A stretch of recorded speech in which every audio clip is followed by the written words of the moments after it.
Hey guys, how are you?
So, has anyone seen any good movies or shows? What have you guys been watching?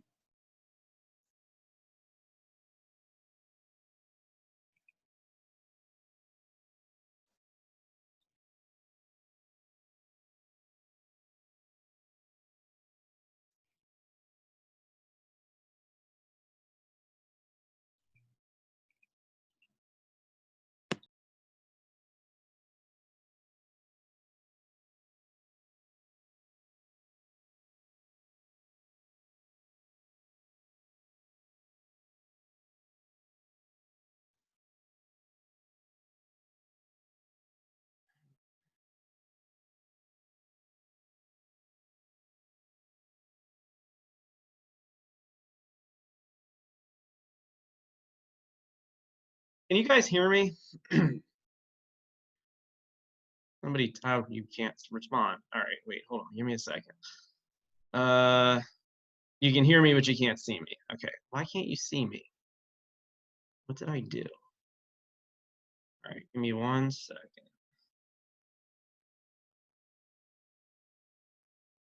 Yeah, that's so weird. Why can't you see me?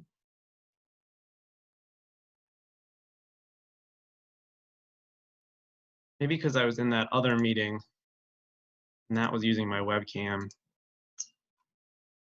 give me 1 second.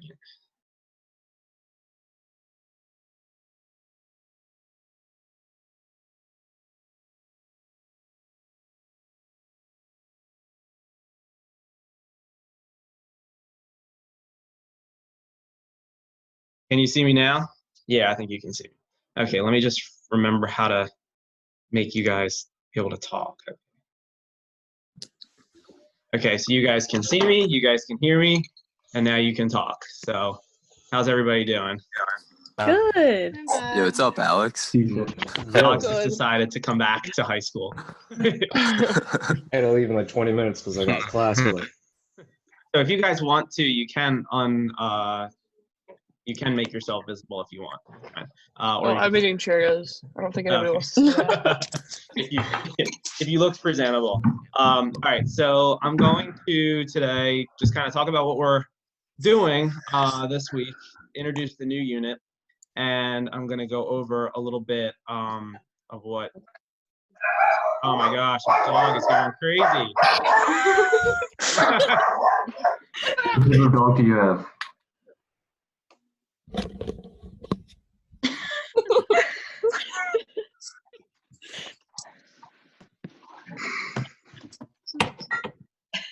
Who is that?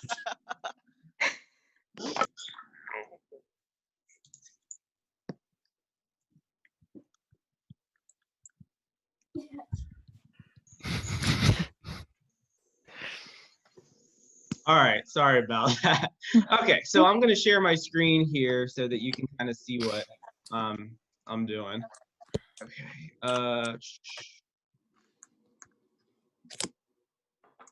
All right, so that's not for you.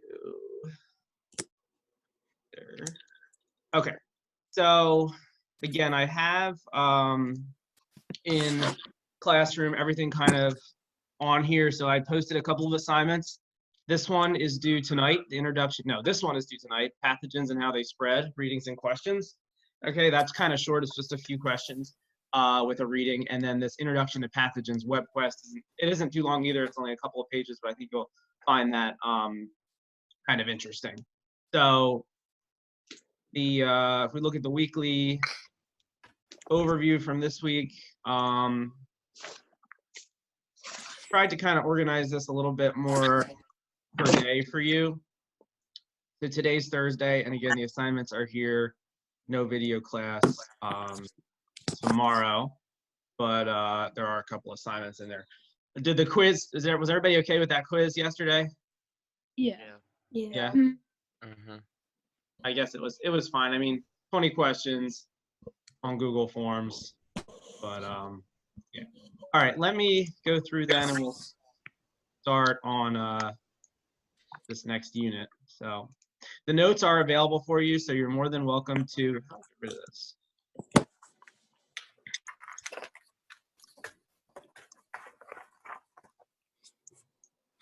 Present. Okay, there we go. So this next unit that we're going to talk about is going to be all about diseases, public health, immunology. So I put this together, and I'm going to be doing this with my anatomy class as well. So basically, we're going to talk about kind of the basics of disease. We're going to talk about some measures of public health, and then we're going to kind of close this by talking about the immune system and how your immune system works. All right. So on this first slide in the background here, this is a cell. This whole giant thing here is actually a bacterial cell, and these are some viruses. These are called bacteriophages, and these specifically are viruses that infect bacterial cells. All right, so you can see they kind of have a really unique structure, almost like a moon lander type thing. So they basically land on a cell, they inject their viral DNA or RNA into the cell, and then hijack the cell's machinery and make more virus. And we'll talk about really the structure of viruses and how they work next week in more detail. Today we're just kind of introducing everything. All right, so it wouldn't be my class unless I gave you some kind of warm up. So think about this, take a couple minutes. What is a disease? What are methods used to treat and control the spread of diseases? So it could be an infectious disease or it could be a not infectious disease. We'll talk about the difference between those. So type your answers into the chat and then I'll get those answers and take a look at this. Take a couple minutes to do that.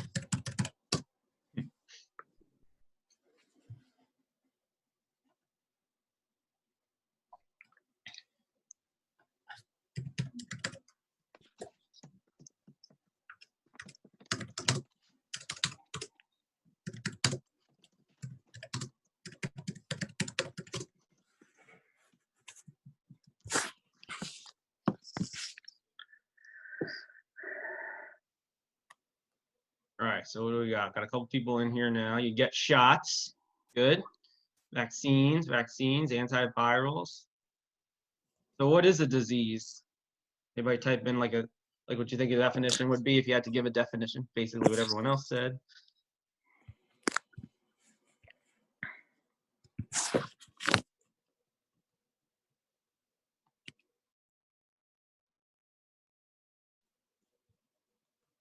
Won't be most. It's something that makes you sick, something that triggers a response from your immune system. Good. Right. So when we talk about disease, go back to sharing my screen.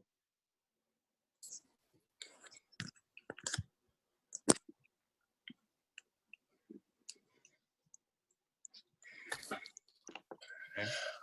The study of disease. Now, this PowerPoint is available to you, so you can copy your notes if you want, or you can just follow along with me. But whenever we're talking about the study of disease, we're talking about pathology, right? So pathology really kind of encompasses a wide range of things. So when we're talking about pathology, we can be looking at how disease influences populations. We could be looking at how a disease influences a small group of people or organisms, right? But it's just a study of disease. Specifically, a person who studies disease in humans is a medical professional called a clinical pathologist. So a clinical pathologist is going to be different than maybe other types of pathologists, because clinical pathologists are specifically medical professionals, they're doctors, they're MDs, they're PhDs, and they focus their attention not so much to patient care, but more towards finding cures for diseases, finding ways that diseases work and how they're transmitted. So we see this really encompassing a wide range of different things besides just patient care, right? So looking really heavily at lab work when we're talking about a pathologist studying disease, right? So right now in the United States, across the world, right, these pathologists are working around the clock, right, trying to find ways to slow and ways to minimize the symptoms of the virus, right, of the coronavirus, because the slower, the more we can ease the symptoms and the faster people get over it, the better, right? That means that we can start to begin to move on. And I think from what I've seen, we're starting to turn a corner. All right, so what is a pathogen? So a pathogen is just any infectious biological agent that causes disease, right? So a pathogen can be a number of different things. And we're gonna look at some of the examples of pathogens here in a second, right? So any agent that causes disease is a pathogen. So there's living pathogens that exist that can get into you, get into a person. So we're gonna focus on people, on human diseases here, but know that these pathogens can actually get into, you know, any organism and cause disease. So living pathogens are the ones that are actually, you know, other living organisms that are going to get into another living organism and cause problems. So bacteria are the major living pathogens that we, you know, think of a lot of times when we talk about living pathogens. So bacteria can cause a whole wide range of infections. Same thing with fungi. All right, things like a yeast infection are caused by fungi. Protozoa, right? These are your amoebas and your parasites that are going to cause all kinds of problems as well.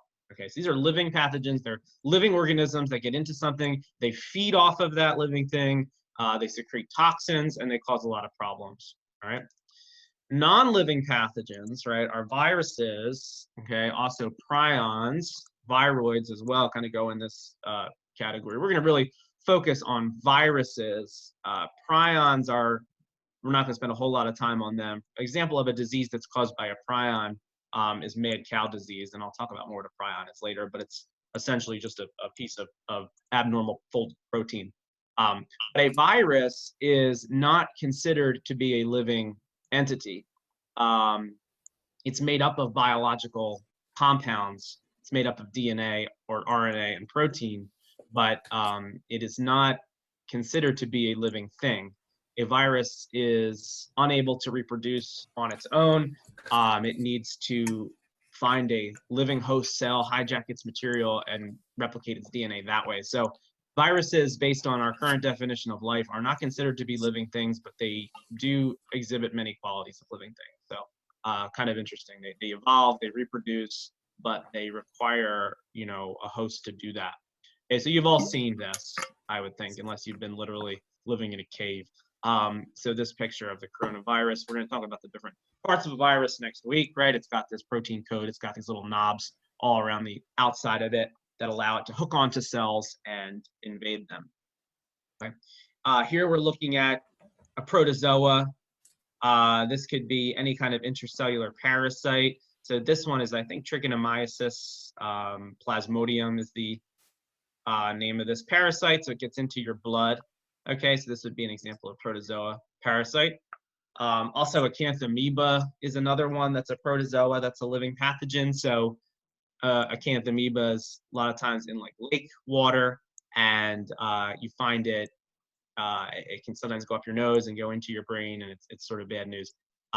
So things to to think about next time you're swimming in a lake, or not think about. Don't think about that. Swimming in a lake. Here's some bacteria under the microscope. Looks like grapes, and then some other examples of different pathogenic fungi, protozoa, bacteria. Right. So all these things can cause some kind of disease. All right. So that's what makes them pathogens. Now, that doesn't mean that all bacteria, all fungi, and all protozoa, and even all viruses are pathogenic to us. Okay, so all viruses are pretty much bad. It's just a matter of what they're bad for. Okay, so they could be bad for you, they could be bad for other organisms, right? Or they could be just, just there. Okay, so here, what you're looking at is a great kind of table that lists the different types of pathogens and then a little bit about them and some of the diseases that they cause, right? So the example of a bacteria that would be pathogenic would be E. coli. Okay, so we know what bacteria are. We talked about prokaryotic cells a while ago, right? Single-celled organisms without a nucleus. So what are some things that are caused by bacteria? If you've ever had strep throat, you know that they have to go in, they have to culture the bacteria. So they stick that long thing down the back of your throat. They, swab your throat, and then they pull it out and they let it culture on a dish, and they see if the bacteria grows. That's Streptococcus bacteria. Staph infections are also examples. A lot of things like MRSA are all, oh my God, this dog. He's going.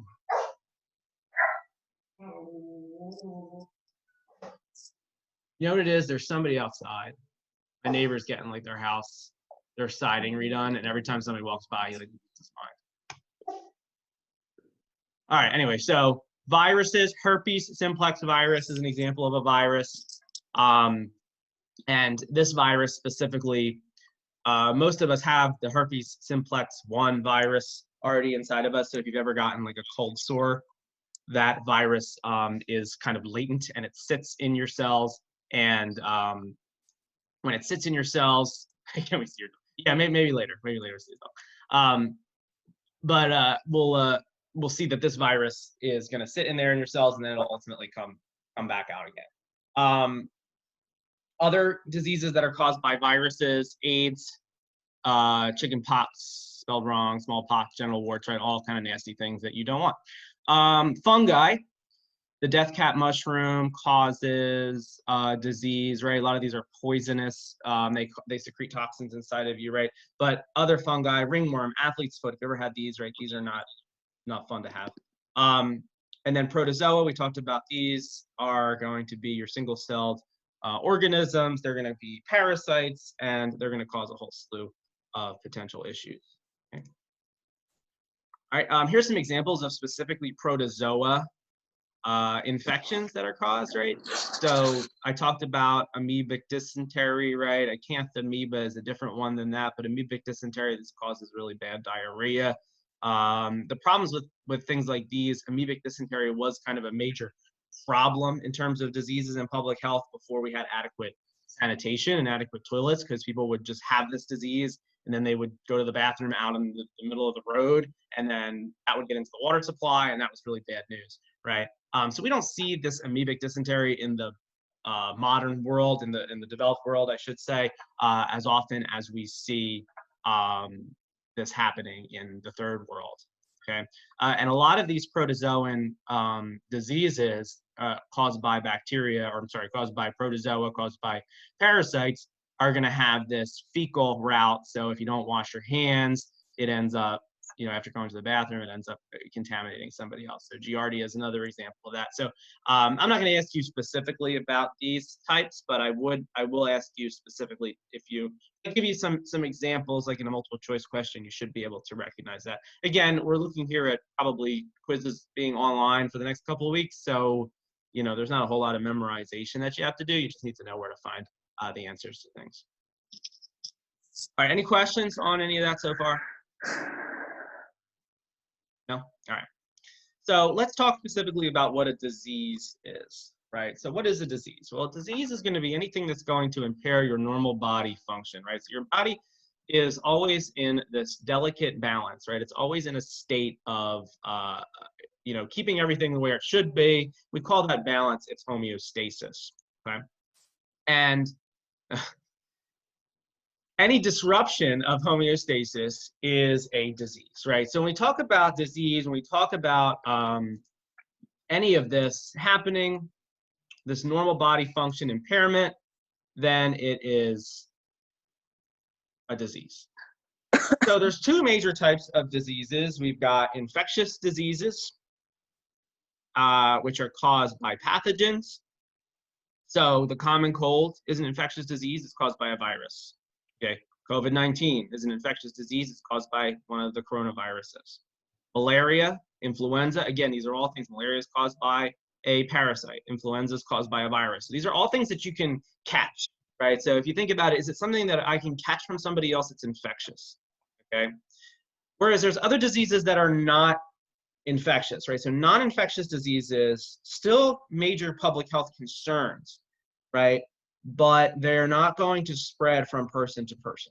So a non-infectious disease, an example of that would be like diabetes, right? You can't catch diabetes from someone.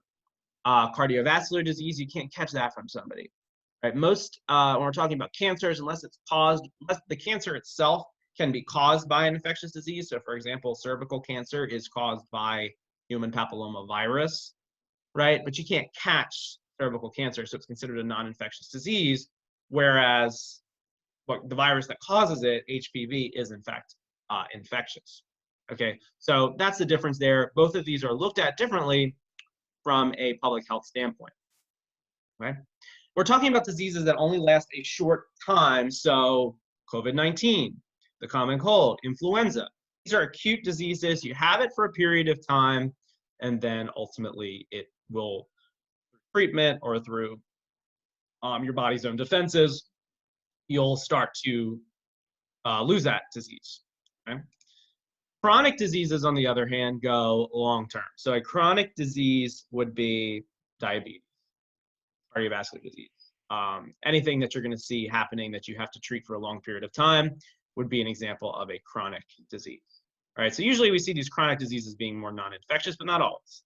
Right, and acute diseases being infectious, but again, that's not always the case. Okay. All right, so here's a look at some of this again. So some examples here of the causative agents of dangerous infectious diseases. So you've heard a lot of these things before, right?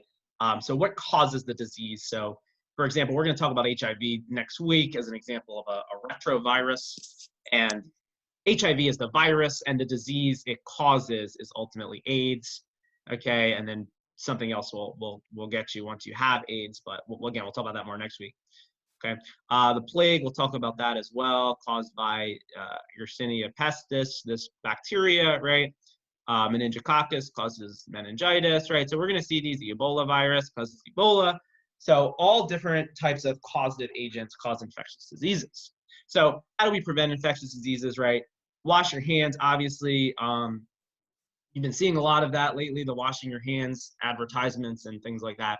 All of these bacteria, all of these viruses have a protein coat around the outside of them, or a cell membrane that doesn't really mix with soap. So soap will attach itself to it. Remember we did the soap bubble lab where you kind of stuck your hand into the soap bubble, right? And if your hand was covered in soap, it could slip right through. So essentially what's happening is the soap binds to the outside of these things and washes it right down to the drain. So things like antibacterial soap is kind of a fake thing, right? Antibacterial soap is not a thing because all soap is antibacterial. All soap is going to wash bacteria down the sink. All soap is going to wash viruses as long as you use it long enough down the sink. All right. So just things to be careful of there when you're buying soap. Don't get, conned into buying antibacterial soap, because literally bar soap, body wash, everything is antibacterial, okay, just by its nature and by the chemistry of how soap works. All right.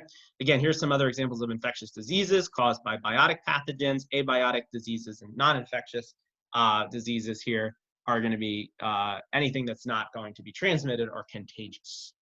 Okay. All right. So how do we kind of break down the categories of disease? So depending on how you get the disease, we can break it down. So some pathogens are water or foodborne.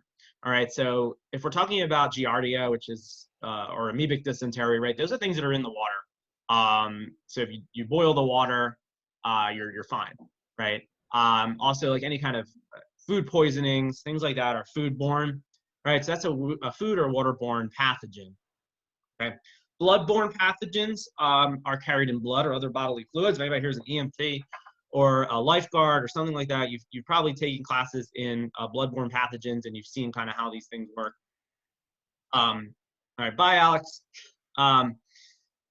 Sexually transmitted diseases are transmitted by bodily fluids, right? Sexual contact. Okay, so HIV is an example of a sexually transmitted virus, right? It's a very weak virus, which we'll talk about. So it only survives it's not really living, but it only stays viable for a short period of time and can be transmitted through blood as well as sexual contact. So sexually transmitted diseases, bloodborne diseases, food and waterborne diseases, right?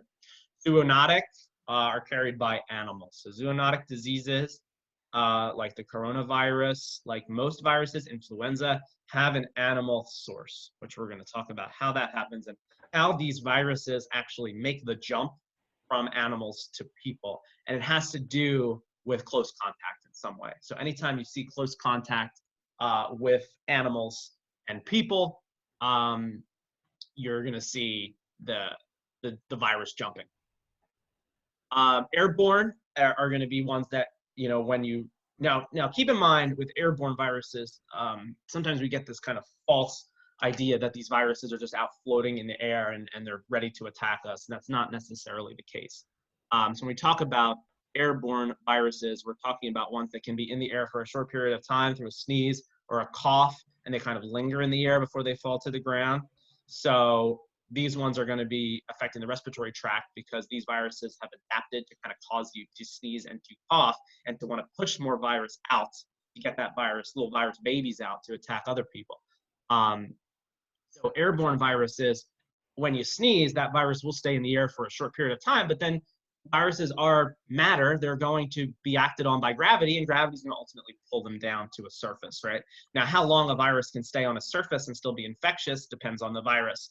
And there's been a lot of discussion about the coronavirus and how long it can stay on the surfaces, right? And there's conflicting data about that now, and there needs to be more studies done, but it looks like it can stay for a decent amount of time still infectious.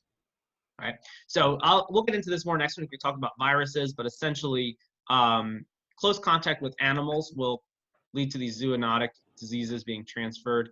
So close proximity to animals, bites from an animal, right? Things like that. Okay, and then foodborne, you know, you can think of this kind of nasty picture of all the different bacteria and viruses that could be on a fork and things. All right. So here's some more information about zoonotic diseases, right? Rabies, really nasty, 60,000 deaths. So if you get rabies, there's a good chance you're going to die. Very good chance. Really dangerous. This is a virus that specifically goes after and attacks your brain and actually changes your personality, changes your behavior. Really, really bizarre. Like, you know, we'll talk about that next week when we do viruses in detail. But rabies is one that's, you know, every time you hear like, oh, you know, you might hear sometimes, oh, there's a raccoon in your neighborhood with rabies. Like, it's not something to discount, right? It's something that you want to make sure you don't go near any, you know, wild animals or stuff like that. All right. So kind of interesting. You can take a look at this. SARS is sort of the wacky cousin of COVID-19. In 2003, you guys probably don't remember your babies, but I vaguely remember that being an outbreak similar to this. Obviously not to this degree because SARS never made it back, never made it out of the area where it started. All right, last couple of things I want to talk about are levels of disease. So how we measure disease levels. So we're talking about a disease rapidly infecting a large number of individuals in a smaller area or a widening area, and it's starting to grow out of control. That's an epidemic, all right? So an epidemic is, you know, normally we look at disease and we see that there's normal levels of disease that take place, right? So we've got in an area, let's say, the normal amount of, you know, influenza or the normal amount of any disease, and it's staying steady.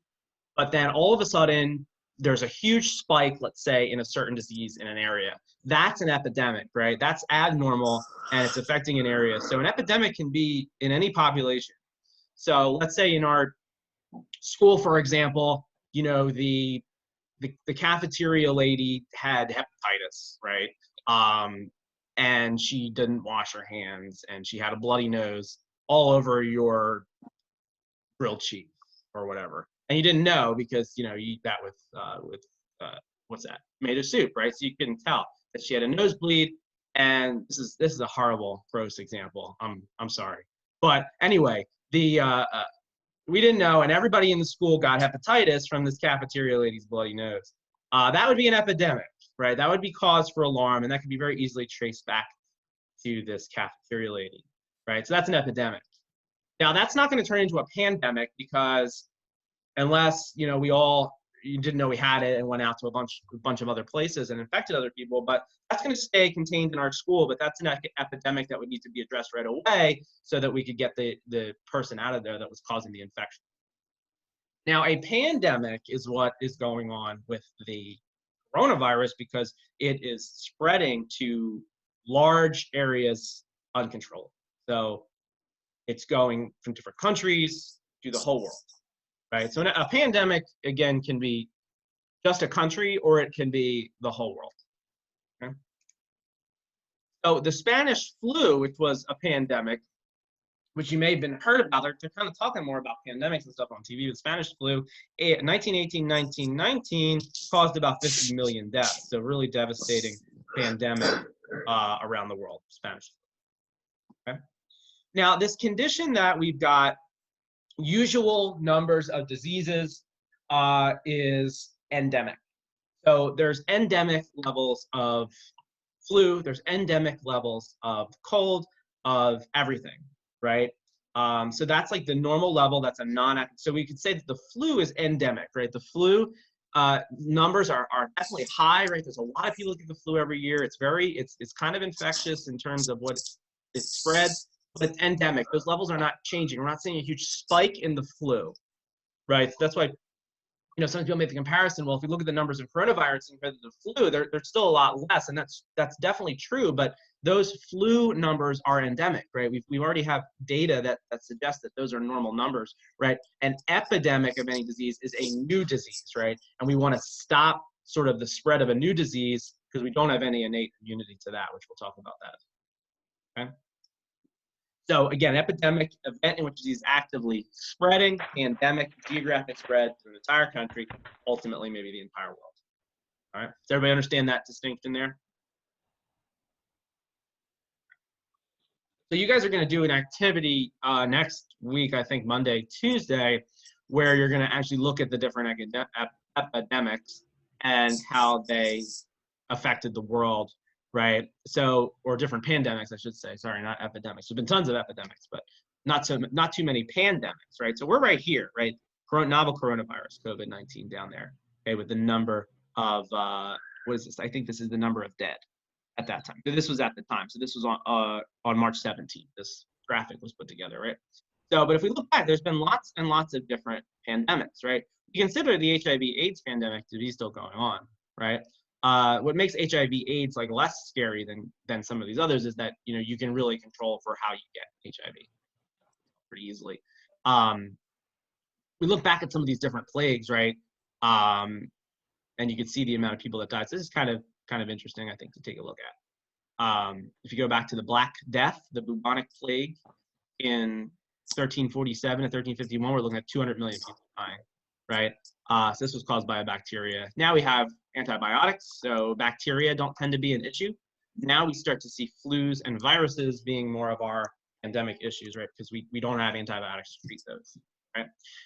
This picture is not showing you numbers, but this is actually looking at the average life expectancy during the flu outbreak of 1918.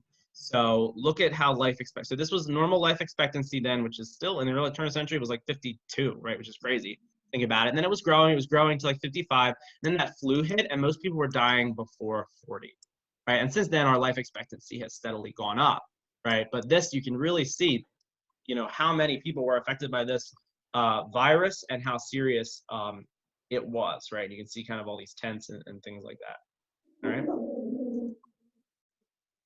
So I like this figure because it shows you kind of how contagious some of these things are, right? So here's COVID-19. So let's look at that real quick. So here's an infected person, and then if they're around all these people, this is showing you how many people are going to actually get infected by COVID-19, right? It's like 2.5, okay? Compare that to measles. Okay, look at how contagious measles is, mumps, all right? Smallpox. So we've all been vaccinated for measles, mumps, rubella, that MMR, right? We've been vaccinated for those. But you know, in terms of its infectious rate, it is a little more infectious than the flu. Okay, MERS we'll talk about is like Middle East respiratory, similar. It's in the same family as COVID-19 and SARS. Okay, in terms of its infection rate. All right. So who kind of addresses these things? Who are the major players on the front line? So we've got the Centers for Disease Control, the CDC, which I'm sure you've heard of in the United States. We got the World Health Organization, which kind of collects data from all of the various centers around the world, CDC type centers in different countries, and compiles them, right, and addresses this from a world standpoint, the WHO. U.S. Department of Health and Human Services, again, works for the United States, and the U.S. Army Medical Research Institute of Infectious Diseases. All of these organizations work together to help to prevent the spread of infectious diseases and all diseases and monitor public health.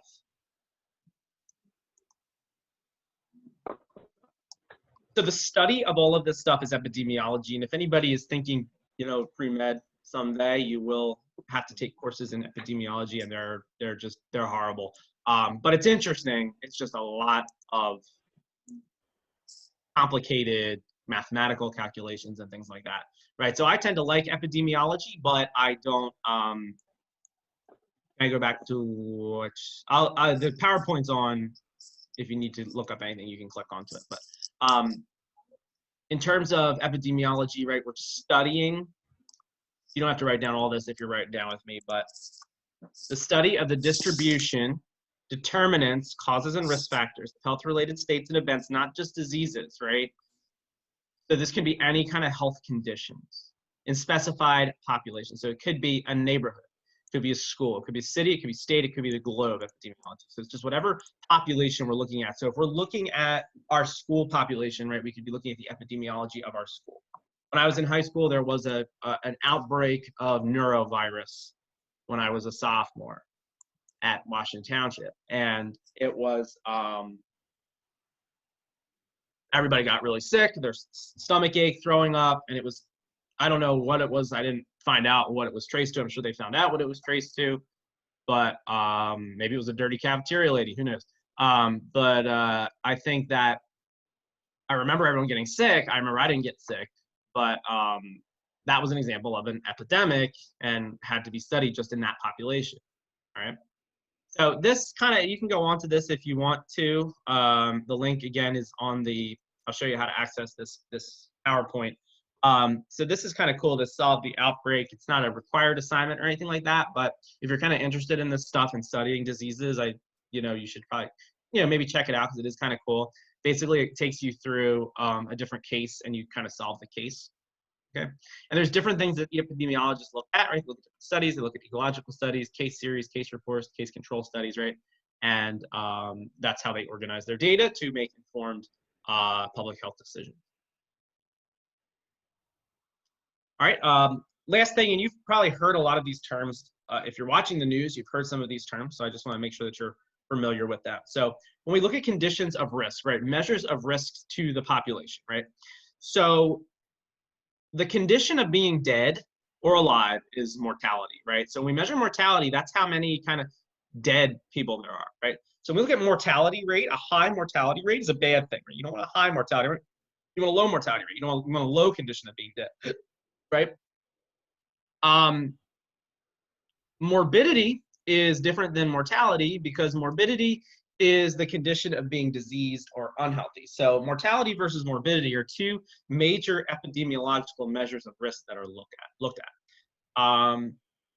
So how many people actually have the disease? That's the morbidity. So when you look at those numbers on the news and it's like 300 some thousand, or I'm not sure what it's up to now with the disease. They're saying how many people are infected. I'm not sure if they're telling you morbidity, because that's the condition of having the disease, right? And it's not taking into account on the news how many people have recovered. And most people that get the coronavirus are recovering. So 98%, 99% of people are going to get this and they're going to be totally fine, right? So morbidity is just the measure of how many people are diseased or unhealthy, right? Mortality is how many people are dying. So the mortality rate in the United States right now is under 1%, which is very, very good and very promising, right? And that has to do with our healthcare and our ability to treat these people maybe better than some other countries can. Okay. Another term that you may be seeing is the attack rate. The attack rate is the number of new cases of a disease divided by the population at the start, right? So this gives you a decimal percentage or a decimal number that tells you the rate of attack of this disease in a population. Okay. If we're looking at the occurrence of new cases in a population over a period of time, that's the incidence of disease. These are all measures that epidemiologists look to when they're studying disease measures of risk. Occurrence of new cases in a population over a period of time is the incidence, which is different from the prevalence, which is the proportions of persons in a population who have the disease over a period of time. So incidence is new cases over a period of time, okay? Prevalence is how prevalent the disease is over that period of time, so how persistent it is, okay? So attack rate and incidence are very similar, okay? So the attack rate is looking at the population at the start, incidence is looking at the population over a period of time. Prevalence, okay, is how many people that have this disease, again, over a period of time. So how long the disease persists, okay? And we'll look at an example in a second. So in terms of looking at these and calculating these, what we're gonna see on the next slide is like the extent of what you'll need to do. We're not gonna get into this any more than just simple attack rates, right? Any questions about this? All right, so take a look at the data table below. So here we're looking at an example of a food-borne illness. And everybody at this, there's a bunch of people that got sick, and depending on what they ate, played a factor in what they got sick. So cold chicken, potato salad, egg sandwiches, fruit pie and cream, and cheese, right? So here's the number of people that ate that food. Here's the number of people that ate that food and got sick, okay? So to find the attack rate for each of these foods, all you have to do is just divide the number of people that got sick by the population that was at risk. Okay, so the only population that was at risk here from the cold chicken were here, right? So what you would do is you would just look at, now, we don't know if people ate from this data multiple things, right? We're gonna assume that they didn't. So we're just gonna keep those populations as simple as possible, right? So for the chicken, if you do 34 divided by 86, you get 0.4. Potato salad, 0.7. The egg sandwich, 5. Fruit pie and cream, 0.4. Cheese, 0.3. Okay, so based on these attack rates, there's a good chance that the potato salad, most people that ate potato salad got sick. Now we also see that half the people that ate the egg sandwich, people that ate the fruit pie and cheese, right? These people also got sick, right? But not as high of a percentage rate. So there's something else going on here as well. Maybe whoever was handling the potato salad was also handling the chicken or the egg, right? We don't know exactly what's going on there, right? So the most likely culprit of this outbreak would be starting from the potato salad, and then from there we'd have to further examine more data, right? So those are just simple attack rates, and that would be kind of what you would need to understand. Okay? All right. So does anybody have any questions about what I talked about today?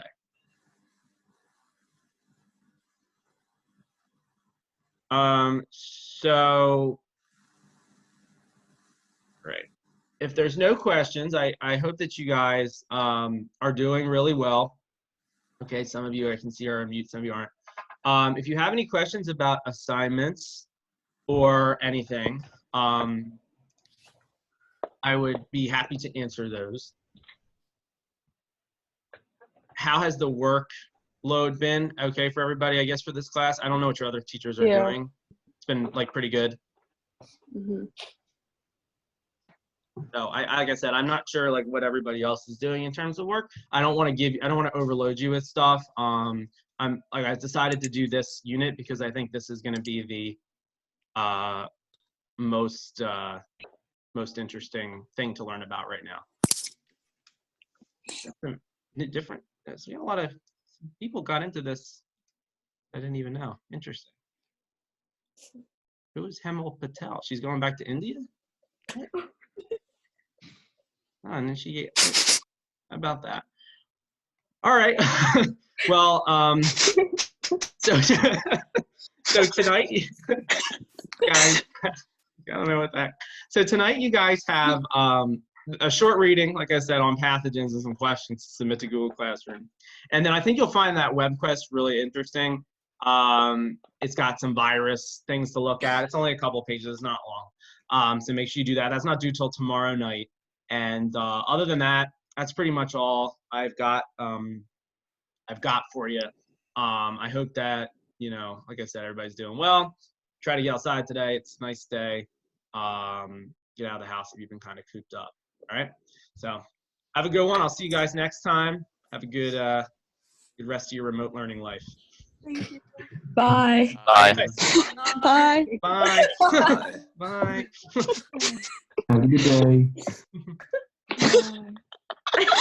Bye.